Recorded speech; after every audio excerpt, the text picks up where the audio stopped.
Just look at this day, Fresh Baked. Look at this day.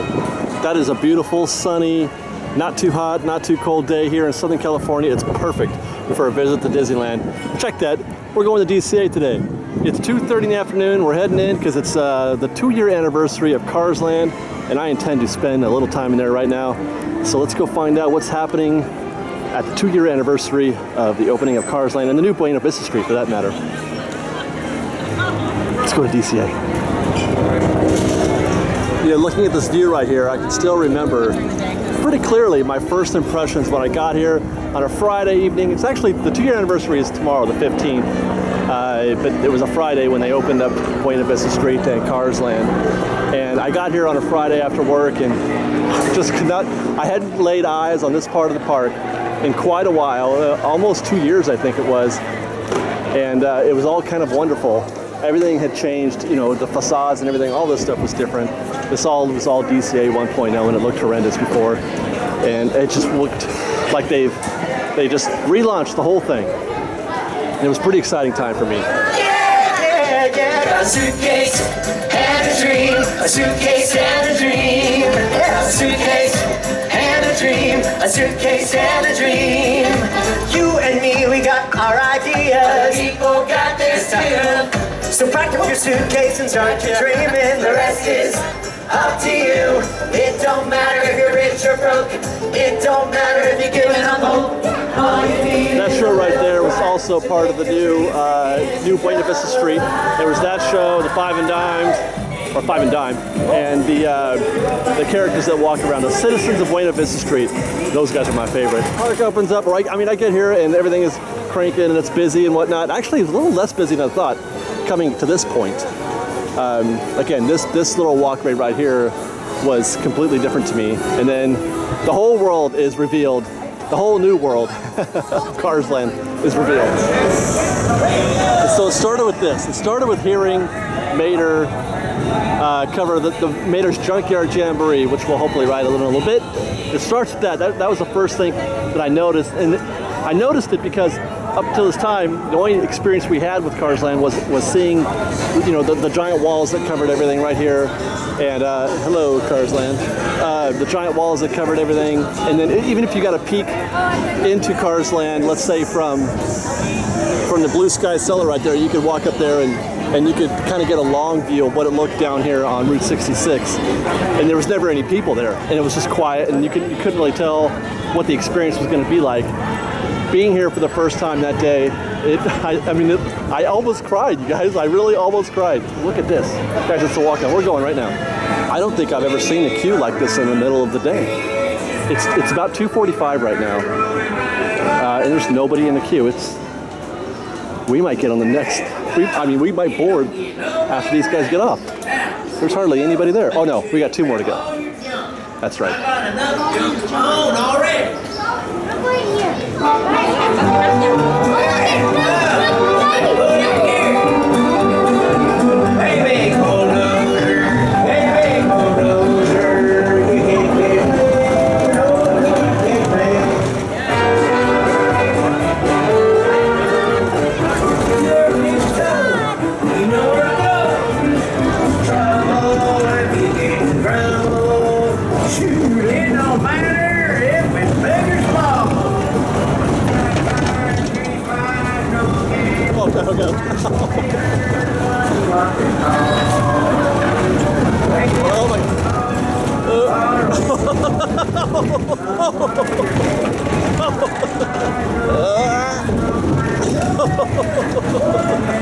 That was fun.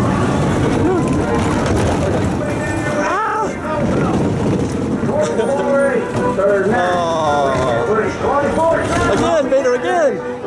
Call in again. On your mark, get set, go!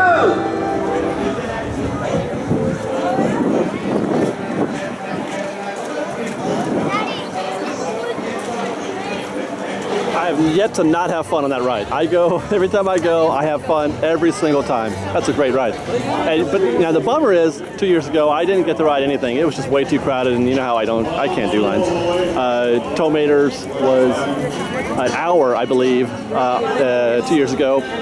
5 minutes just now, I just walked right on there. Now right here was an interesting sight. This was when I first realized just how crowded this place was. There was a queue set up outside Sarge's surplus hut there. The queue was to let people in. It was too crowded inside a gift shop. They couldn't just let people in and out of there. They had to set up a queue to get into a gift shop. And that just surprised me a lot. Same thing for Flo's. Inside Flo's, there's a good size line, a good size queue inside the restaurant there. Right, so you can get a lot of people in here. That's maybe 60, 80 people in that queue. That queue was full, obviously, and they had another queue outside out here. It was all down this way and then down that way.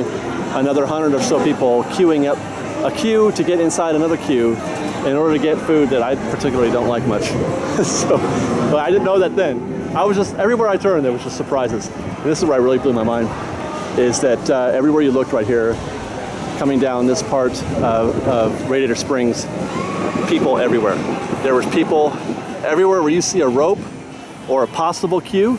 There were people in it. This was completely full, wall to wall, floor to ceiling, whatever words you want to use.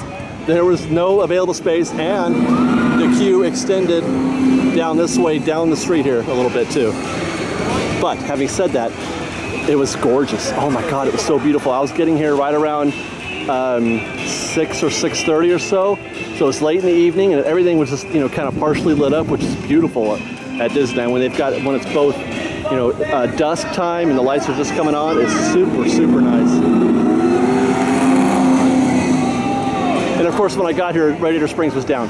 So there was actually a car parked right here, just stopped there, waiting for to go again. I'm trying to show you as much as I can today. Last year you guys might remember I did something similar to this, but it was a very thorough and complete look at the entire land. I've only got a few hours in here today at Cars Land. I have to leave here at about 5:30, I think, because hey, there's a new float. So yeah, the Frozen Girls have their own float, and I'm gonna go check that out today at the 6:30 parade. So I'm gonna try to get as much done as I can before then. So let's do this next. Let's find out what it's like at Radiator Springs Racers, and I'm gonna show you guys something that's just gonna blow your mind.